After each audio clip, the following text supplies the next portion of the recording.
Hello everyone and welcome to a Replica Airguns review video. We're taking a look at some KJWorks Airsoft pistols. Now these guns shoot 6mm plastic airsoft BBs.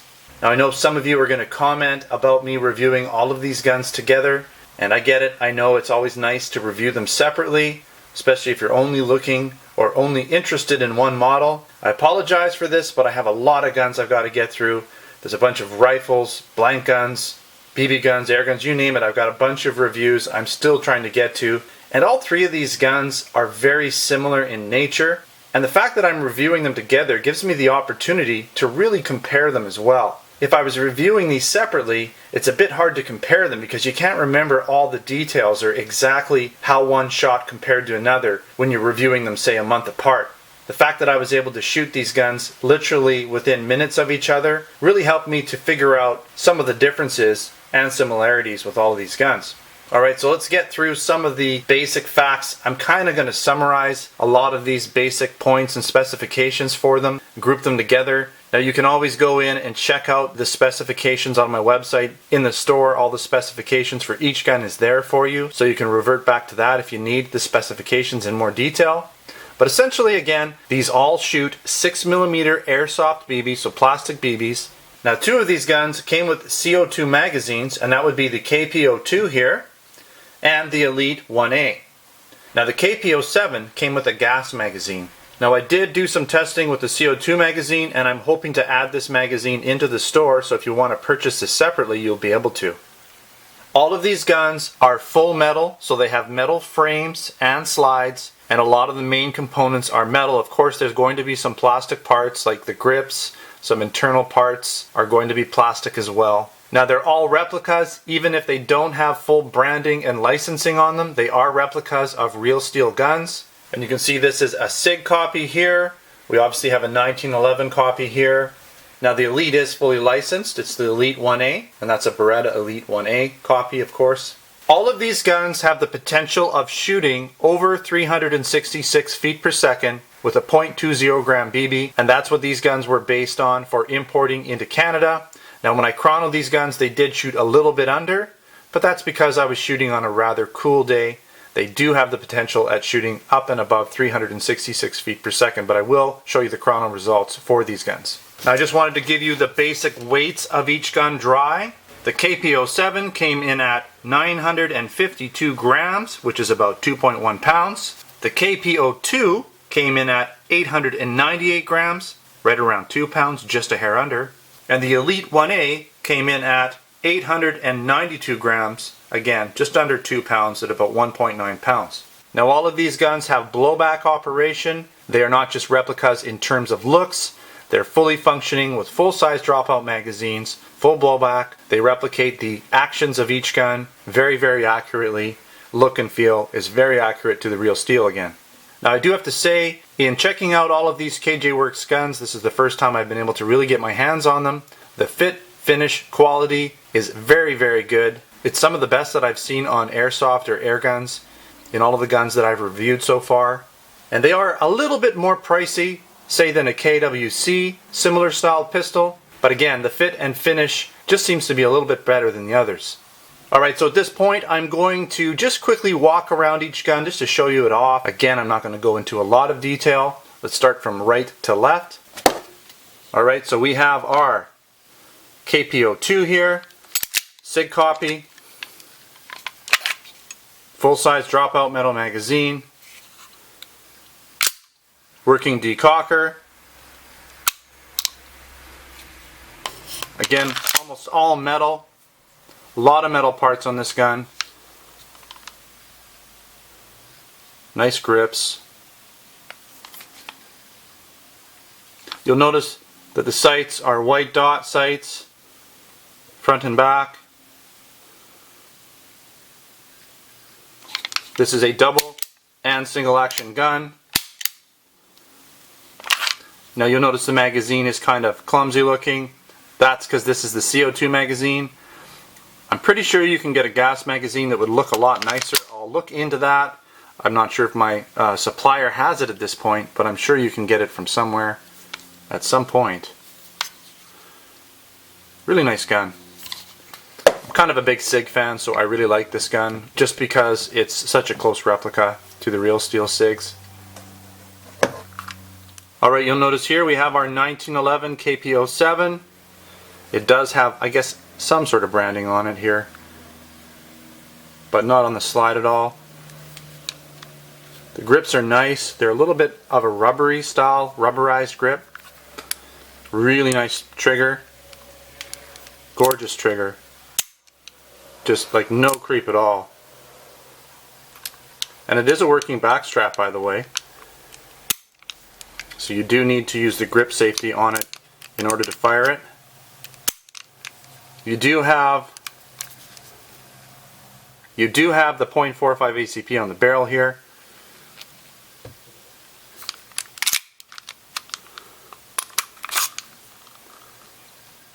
You'll notice it does have the red gas tube in there.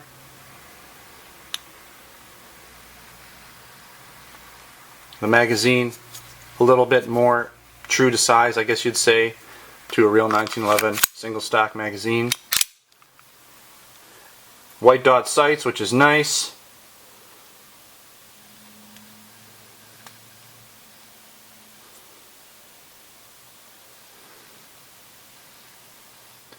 And the sights are adjustable for windage. Really great overall gun, really nice weight, nice feel, nice fit and finish. Lastly, we have our Elite 1A. I have this one in the silver barrel. I may be also selling the one in the black barrel, we'll have to see. Full-size dropout metal magazine.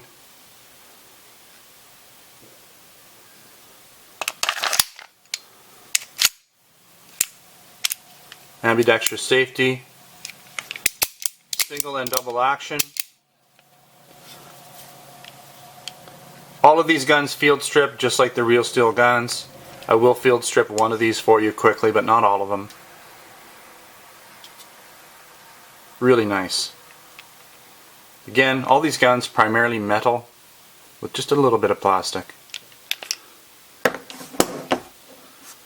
Alright, so at this point we're going to field strip the KP-02, which by the way is a SIG P229 copy, and it does field strip very much like my real steel SIG that I own, with the exception that the slide spring has a sort of pin in it that holds it in place, and so I'm probably going to take it just off camera to get that out, just because that pin sort of goes into a groove and it's a little bit hard to do on camera. So I'll remove the slide spring off camera and then finish up the field strip. Alright, so let's take the magazine out first. You just basically pull the takedown lever into the the down position, and then your slide comes off and you're left with the frame and the slide.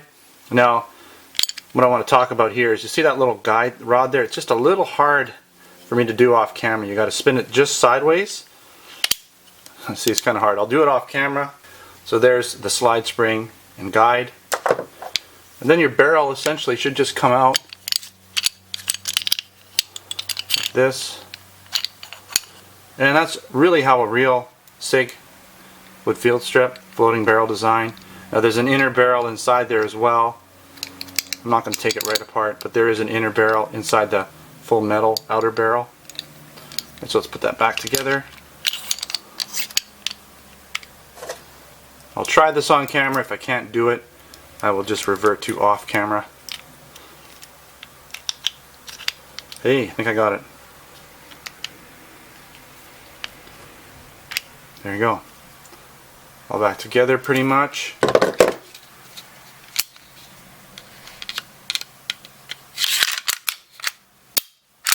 And that's it. We're back together. Now I did get the chance to shoot all of these guns.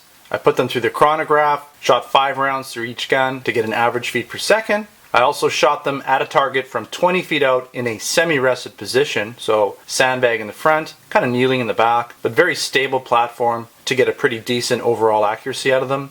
And I put 10 rounds on the target for each gun, so you could get a good idea of where these guns were shooting at. So I'm going to take the good, better, best approach and start with the KP-02, which is the P229 copy, the SIG P229. Now in the chronograph portion, my highest feet per second was 342, went down to about 317 with an average feet per second rating of 328. Keep in mind this wasn't a stellar hot day, and I imagine these guns could shoot up into the 366 feet per second range no problem on a warmer day. Now you'll see here, this gun shot rather low. I was aiming for here, and I shot here. Now the grouping itself is very good. It's well within 2 inches, maybe 1 3/4 inch grouping. Each one of these boxes is an inch.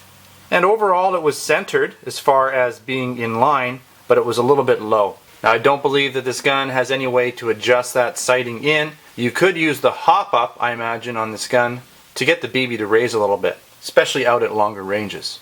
Now I did find that I got a good 2 magazines out of this gun, and then it started falling off really quickly. So I don't think I would have got 3 full magazines out of this gun. And by the way, each magazine held 20 BBs. So 40 really good shots, and then maybe another 10 or so after that.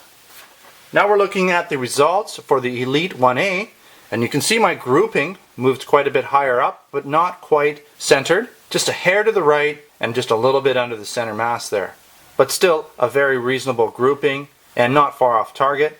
Now this gun had a high FPS rating of 347 and a low of 344. So very good averages, and its average of the 5 shots was 346. Now this gun did get 3 magazines and part of a 4th. And this gun also holds 20 rounds in the magazine, so you're going to get 60 to 70 shots with this gun from one CO2 cartridge. Now with the KP-07, the 1911 copy, I decided to do my testing using both the propane or gas magazine and the CO2 magazine, because I wanted to see if there was a difference. And now both of these magazines held the same amount of BBs, which was just over 20 BBs, about 21 BBs. And as expected, I did get a little bit higher feet per second out of the CO2 magazine, but not as much as I thought I would. Now with the gas magazine using propane, I got a high rating of 341 FPS and a low rating of 317, with an average of 325 FPS. Now with the CO2 magazine, I got a high rating of 350 FPS and a low rating of 343, with an average of 346. Now this gun shot very well centered, as you can see here, just a hair over a 2-inch group, but not much. Now if I didn't have this one low shot here, it would have been well within 2 inches, but it was very well centered, and I was able to get a very good 3 magazines out of this gun with a few leftover BBs out of the 4th magazine. So at this point I'm going to take you to some slow motion video of all 3 of these guns shooting 10 rounds, and then we'll follow up with some pros and cons.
Alright, so we're going to cover some of the pros and cons rather quickly for all 3 of these guns. Again, I'm not going to spend a huge amount of time. I can say that they do share a lot of similar pros and some similar cons. So we'll get into that now and just cover them all one by one.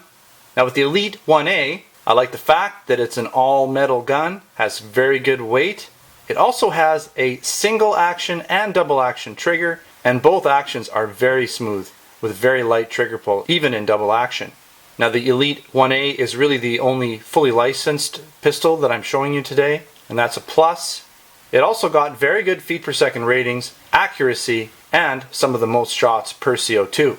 Couple cons for the Elite 1A. It has no white dots on the sights, so if you're using this in a tactical situation and you're shooting on a dark target, it may be hard to sight it in. The Elite 1A also has the blue gas tube, so in terms of realism when this gun is cycling or when you're leaving it open, you will see that blue tube will stand out a little bit and take away a little bit from the realism. But from what I understand, there is some meaning behind the coloration of the gas tube, and I did have somebody comment that the different colors indicate what type of magazines, gases, CO2 can be used in each gun. Moving to the left here, we have our KP-07. Again, another pro for this gun is it's all metal. It's one of the heaviest guns. It has a very, very good weight and feel to it. I like the fact that everything works on it, including the grip safety. It has a beautiful single action trigger with literally no creep at all to it. It's also the only gun with an adjustable rear sight for windage. And again, this gun got good feet per second, good shots per CO2, and some of the best accuracy out of all of them. Now a couple cons for the KP-07. It does come with a gas magazine, so if you're used to using CO2 and you don't have a gas setup for propane, then you're going to have to get that. Plus, I found that the gas magazine just had enough gas to get through the BB. So if you're shooting really quickly on a colder day, you might have trouble getting through the full magazine using the propane magazine. Now the CO2 magazine had no problem getting through all 21-22 rounds. Moving over to the KP-02 here. Again, an all metal gun, good weight and feel, very realistic. And like I said, with all of these guns, the fit and finish is excellent on all three. The KP-02 is also very realistic in terms of functionality with a working decocker. Everything does what it's supposed to do, including full field stripping, not just on the KP-02, but with all of these guns. And the fact that it's a SIG is a plus for me. Now there were a few more cons with the KP-02. I found that the slide did not catch back after the last round. And I have a feeling it might have to do with the way the magazine is designed, because the magazine is supposed to have a follower that will make that slide catch go up into the topmost position, making the slide catch on the last shot. And if you haven't noticed already, the KP-02 does have this rather awkward looking magazine. That's to accommodate the CO2 for this gun. It does have a shorter grip, and so to accommodate the CO2, the magazine does stick out quite a bit. I'm pretty sure there are gas versions of magazines for this gun, so you might want to look for that if you decide to purchase this gun. I also found that the KP-02 out of all of them seemed to get the least amount of shots per CO2, and it shot fairly low on the target. And without having adjustable sights, the only way you're going to be able to bring that BB up is to adjust the hop up with more backspin. Alright, I hope I've been able to cover these KJWorks guns in enough detail that you'll get a good idea of what they're all about. Pros and cons for each gun. Overall, I really enjoyed reviewing these guns. As I said, the quality of these guns is excellent. Some of the best fit, finish, tolerances out of all of my air and airsoft guns. Now I do have these guns available in the Canadian Replica Airgun store at this time for sale. I'm always working on adding guns in both stores, Canada and US, so keep an eye out for these guns even in the US store. Now I will also be posting some more photos and a written review for these guns that may even have a few other details I left out in this video. So make sure to check that out on my Replica Airguns website, replicaAirguns.com. You can also check me out on Facebook and Twitter. My username is Replica Airguns. And if you haven't subscribed to my channel, please consider subscribing. I spend a lot of my week working on these videos, updating videos, making videos for my YouTube channel to share with you guys. So hopefully you're enjoying them, getting a lot out of them. Alright, so thanks for watching another Replica Airguns video. Until next time, take care.